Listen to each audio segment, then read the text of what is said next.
was 5 years old, my favorite song was probably Walk Like an Egyptian by the Bangles.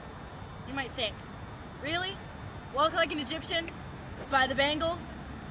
I was 5, but that's what I liked. And it was really because that's what my parents listened to. I remember it so clearly. I was 5 years old. I was at some kind of evening program at my church, and there was an usher passing out programs, and I wanted one so I could read it during the service because I knew I was going to get kind of bored.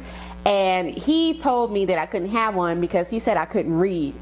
And that just, I don't know, sparked something in my grandmother I had never seen before, because she started telling them off. This little old church lady who's like 4 feet tall. And she's like, you don't know this child? You know, she's been reading since she was 4 years old, so on, so forth. So when I was 5, I went to this Catholic church where they had a big statue of Jesus that hung over the altar. And whenever the priest would bless the bread right at the end of Mass, he would say something in Latin, and then 2 altar boys behind a podium would ring a bell. And I was convinced that that ringing of the bell was God. When I was 5, I lived in Connecticut, and my entire life consisted of 3 streets because that was all I was allowed to travel into. So I could only go up to Atwater Street or down to the ocean, and anything past that didn't exist. So when I was 5, I remember having my first boyfriend. I think his name was Kevin or Keith.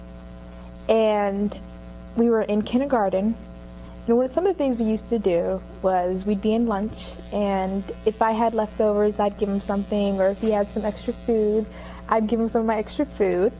And during nap time, we always slept in a circle, and he always slept next to me. But one day, he slept near this Mexican girl. I can't remember her name.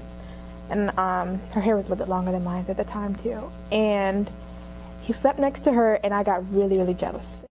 So at 5, it was cheesy 80s music. By the time I turned 10, it was oldies. I'd been hanging out with my best friend a lot, and that's what she listened to. So I went from the Bangles to the Beach Boys. And then when I was 10, I moved out to California. So I experienced Connecticut and I experienced California, and there were these 2 extremes. Okay, so 5 years later, I'm 10 years old, and I'm going to Sunday school.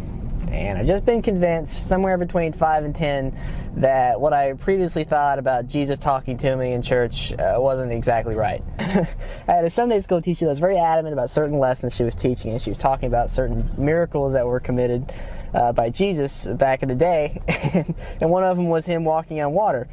And I, being a little 10-year-old brat, raised my hand and said, well, wait a second, they could have just been walking on a sand dune. Now that I'm in my 20s and I look back at all the relationships that I've had, I've dealt with the trust issues, dealt with the power issues, dealt with the heartbreak. But now that all doesn't matter because I'm engaged and I'm planning to get married June 2007. And I'm just waiting for whatever life throws at me. So here I am in my 20s. I'm still listening to what my parents listened to. I'm still listening to what my best friend when I was 10 listened to. And I'm still listening to what's popular at the time. But I like to think that I have a broader sense as far as music goes and my liking. But what really makes me think is that every person that's made a difference in my life has influenced me in a little way and made me the person I am today.